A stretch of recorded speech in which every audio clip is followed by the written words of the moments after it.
Russia genuinely believed it had struck gold with the Su-57. Finally, it would have a fifth-generation fighter jet that it could stack up against the US-made F-35. The Su-57 was supposed to allow Russia to project more aerial strength than ever before, but far more importantly, it was going to attract buyers, a lot of them. Every country that couldn't or wouldn't buy an F-35 would be banging Russia's door down to get their hands on the Su-57. Only none of this has happened. Why? Russia's Su-57 is a complete failure. No one wants them, and there are plenty of reasons why. Russia's high hopes for the Su-57 are displayed in the number of these fighter jets that it's managed to build, even as the country's coffers are being drained by the Ukraine war. According to /Gear, Russia has a total of 44 Su-57s in its stockpiles, with plans to have built 76 by the end of 2027. Of course, one might naturally assume that Russia would want to use this supposed fifth-generation fighter in Ukraine. After all, Ukraine's air force is made of a hodgepodge of Soviet-era fighter jets and some Western fourth-generation jets such as the F-16. On paper, the Su-57 should be able to dominate the skies over Ukraine. Yet, Russia has barely used the jet in Ukraine. It was only on August 17 that the Su-57 officially joined the Ukraine war, military analyst Wes O'Donnell says. And even then, the jet's been limited to restricted sorties, likely to test a new missile, more so than to do any serious damage to Ukraine. So, Russia's stockpile of the jets isn't intended for Ukraine. But that's how Russia wanted it. The country has built so many Su-57s and would have built more if it could have, because it wants to sell them to other nations. And what a money spinner the Su-57 promised to be. Military Africa says that each Su-57 has an estimated unit cost of around $50 million, which is quite low as far as fifth-generation fighters go. However, it's unclear if that unit cost is how much Russia spends to build a Su-57 or how much it's trying to charge for one. Assuming the latter, that would mean the current Russian stockpile of these jets has a value of $2.2 billion, minus the cost to manufacture. That's a pretty hefty chunk of change. It could go a long way to helping Russia in a war that's drained its resources for 3.5 years. But Russia has a problem. It's been marketing the Su-57 for several years now, hoping to attract interest from military nations all over the world. What was supposed to happen was that the likes of India and China would come sniffing around and, so impressed by what they saw, would immediately place orders. Buoyed by this early success, Russia would then start selling to smaller countries, using the Indian and Chinese sales as proof that the Su-57 is a jet those countries need to have. Instead, Russia has managed to get a grand total of one customer. Just one. And that customer isn't one of the heavy hitters Russia would have hoped to attract. It's Algeria, which to this day stands as the only nation to have confirmed that it's going to purchase a Su-57. Sort of. In May, Times Aerospace said that Algeria confirmed its Su-57 purchase on February 12, with the intention of receiving its first Su-57 at some point in late 2025. During the interim, the country's pilots would be receiving training in Russia to ensure they're able to fly the jet. Algeria hasn't confirmed how many of the jets it supposedly ordered, though it may be buying as many as 14 to replace the MiG-25 Foxbats that the country retired back in June 2022. However, notice the little bit of a disclaimer before detailing this purchase. That's because on August 31, the Eurasian Times claimed that Algeria's Su-57 order hasn't been officially confirmed, and even if it does go through, Algeria won't be buying all 14 of the jets it supposedly ordered up front. It will instead buy 6, the outlet says, and have the option of buying 8 more at a later date.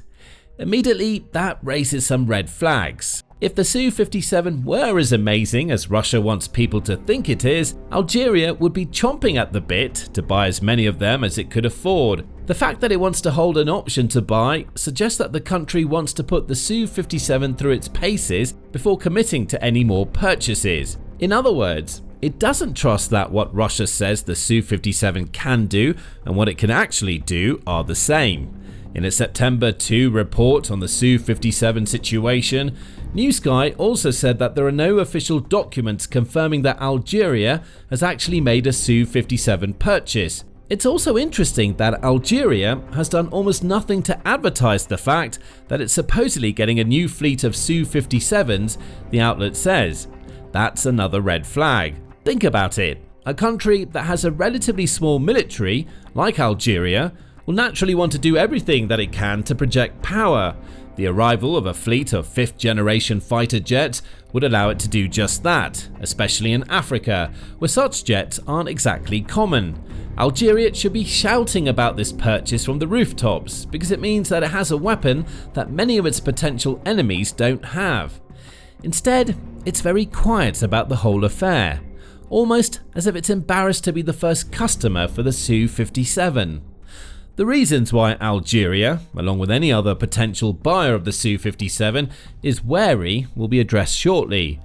But before that, it's also worth comparing the US-made F-35 to the Su-57, not in terms of capabilities, but in terms of production and sales. Now, according to the official F-35 website, America's 5th generation fighter has been adopted by 19 countries in addition to the US, making it one of the most widely bought fighter jets on the planet. This wide adoption likely has something to do with the development of the F-35 being a collaborative project involving several other nations, but it's still impressive just how vast the gulf in interest from other countries is between the F-35 and the Su-57. As of 2025, the F-35's manufacturers have delivered over 1,230 of the aircraft to the 20 countries that use it, resulting in F-35s being stationed at 50 military bases around the world. There are nearly 3,100 certified F-35 pilots and more than 19,100 maintenance technicians for the jet, with the world's F-35s combining to log over 1 million flight hours. These are massive numbers that Russia would have been hoping to achieve with its Su-57, but it hasn't. The obvious caveat here is that the F-35 has been around a fair while longer than the Su-57. The first version of the US jet, the F-35B, was introduced in 2015, with the F-35A following a year later, and the F-35C entering service in February 2019. Using the initial 2015 introduction as a starting point gives a rate of 123 jets sold or deployed into the US based on the 1,230 delivered. In contrast, the Su-57 may be tempting to think that Russia only introduced the jet in 2025, seeing as that's when it's made its first sale. However, the Su-57 was introduced in 2020, meaning the single sale of 6 jets to Algeria, remember that the other 8 are optional, gives it a rate of just over 1 per year. Even when all Su-57s manufactured to date are counted, the total of 44 aircraft equates to a per year rate of 8.8. The US jet may have been around longer, but breaking manufacturing and sales down by year shows that it's almost 14 times more popular than the Russian jet that's supposed to be its main competition. There's a clear gulf in demand here, made even worse by an interesting fact. Algeria wasn't meant to be the first non-Russian user of the Su-57. It was meant to be India. Initially, the development of the Su-57 was a joint project between Russia and India, as both nations wanted to get their hands on a 5th generation fighter. Russia provided most of the manufacturing muscle thanks to its past experience with fighters, while India provided cash and a sense of commercial viability to the design, the National Interest said in 2021. India and Russia were working together until April 2018, which is when India made the shocking decision to pull out of the project. According to Indian Air Force officials, the Su-57 was too expensive, poorly engineered, and powered by old and unreliable engines, the National Interest says. In other words, India has picked up on the many signs that the Su-57 wasn't going to be what Russia said it would be. Still, some interest remained. Russia clearly felt that it would be able to sell Su-57s to India, even if it had to shoulder the rest of the development costs alone. And by 2025, it seemed that Russia was on the verge of making a sale that would prove far more important to its marketing of the Su-57 than the sale it made to Algeria. India had even chose the Su-57 ahead of the F-35, the national interest said in August, adding that India had never really been serious about the US jet given its relatively modest defense budget. The cheaper Su-57 was the better choice for India. At least, that's how it seemed. Whatever jubilation came with Russia believing it had landed a new Su-57 customer quickly faded away as mid-August brought with it news that India's purchase was up in the air. On August 14, United 24 media reported that India had decided to snub the Su-57 altogether, choosing instead to bolster its air force with purchases of the French-made Rafale-M. United 24 also said that there were rumours that India was considering buying F-21s or Gripens, with the money spent on either of those jets being money that wouldn't make its way to Russia. On September 1st, Defence Security Asia delivered a conflicting but no less damning report. It suggested that India was still thinking about buying Su-57s, but it had some conditions. Chief among those conditions was that Russia would have to replace several of the Su-57's main components, including its entire radar system, with components made in India. Again, the trust issues present themselves. India is saying here that it doesn't trust the components Russia used. The worst component offender is the N036 Byelka radar system Russia has built into the Su-57.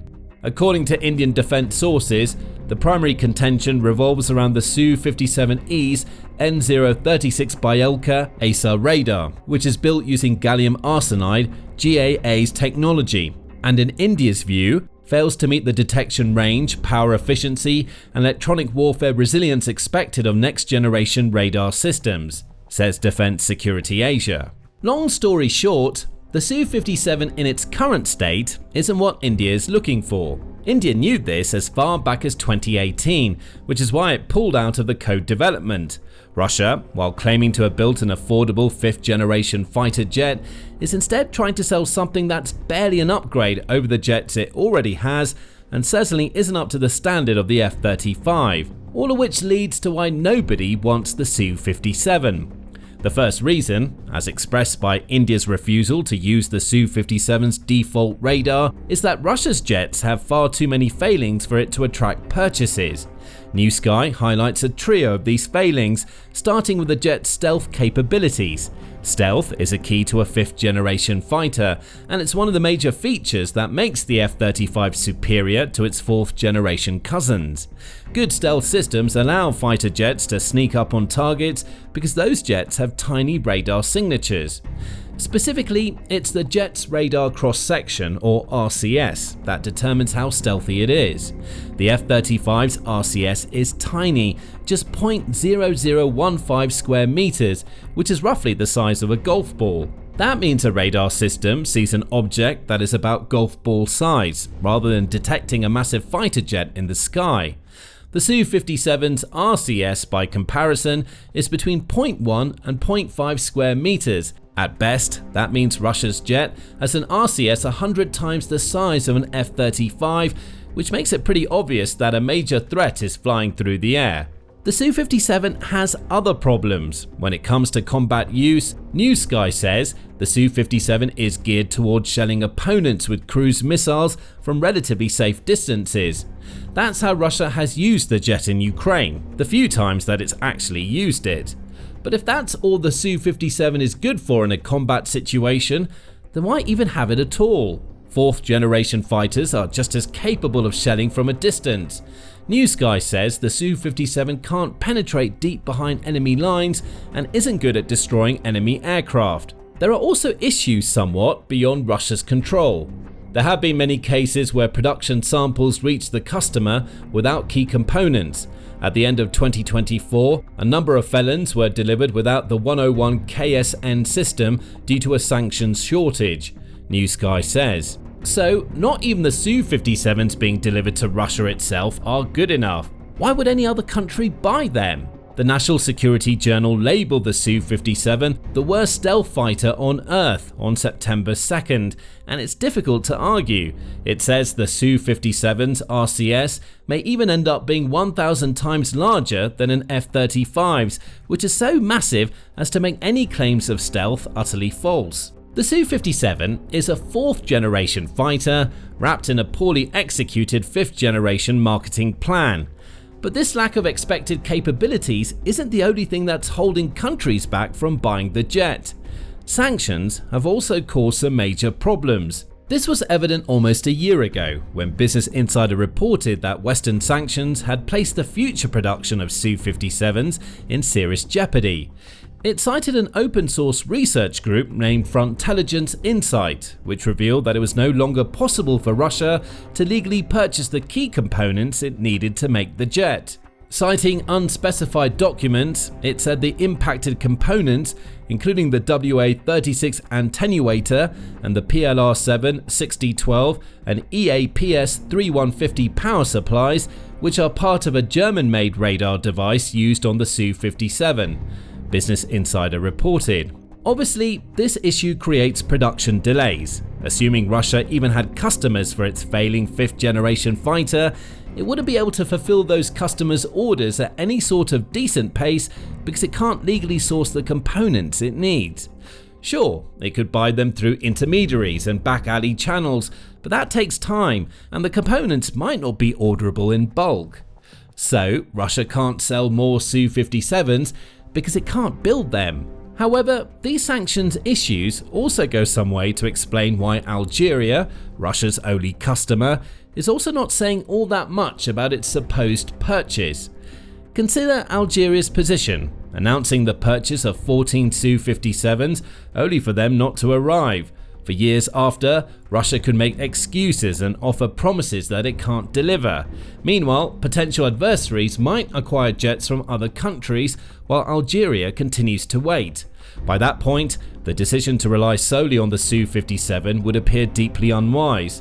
India likely feels the same way, which is why it's exploring other options while making Russia jump through radar-sized hoops before it'll even consider buying a Su-57. Newsguy adds that Russia has lost access to over 60% of the sensors, modules, and microelectronics that make the Su-57 tick.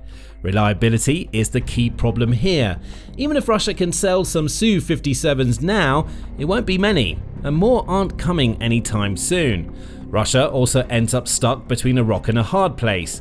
Does it sell the bulk of its limited stockpile, meaning it can't use the Su-57 itself?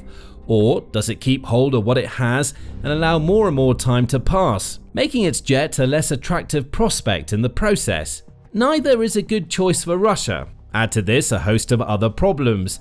The Su-57 isn't really proven in combat.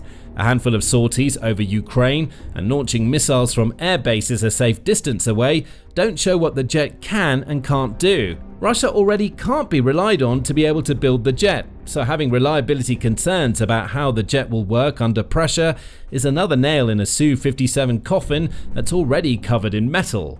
The national interest even noted in June 2024 that many in Russia consider the Su-57 too valuable for combat, not because of its price tag necessarily, but because Russia knows that there's a good chance Ukraine would claim a Su-57 scalp if Russia started using it in earnest during the war. Losing a Su-57 to Ukraine would be terrible for Russia. It would show, without a shadow of a doubt, that the jet isn't as good as any of Russia's potential customers need it to be. Any sales Russia might make would slip away, so it's better to leave questions unanswered about combat capabilities rather than allowing Ukraine to answer those questions for Russia's potential customers. There's also another problem that Russia won't be able to do anything about. Even if Russia would have a magic wand to fix the litany of problems it now faces with its supposed 5th generation fighter jet, it might still not be able to sell any to its two potential biggest customers, China and India.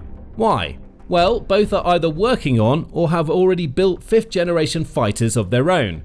China debuted its J-35A back in November 2024, while India is hard at work on its advanced medium combat aircraft, having opened bids for the jet in June, with a target of having it take flight in 2029. Neither China nor India is likely to buy Su-57s, assuming any are even available, when they're both going to have options that they've developed themselves and suit their needs far better than an unreliable, supposed 5th generation jet created by Russia.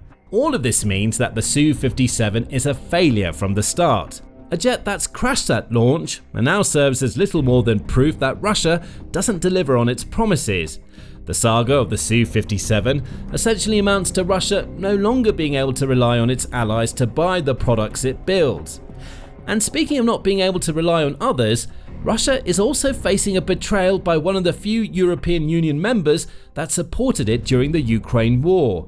Hungary has turned its back on Russia, and it's all thanks to a phone call from US President Donald Trump. Find out more in our video, and remember to subscribe to the Military Show for more videos covering Russia's latest military equipment woes.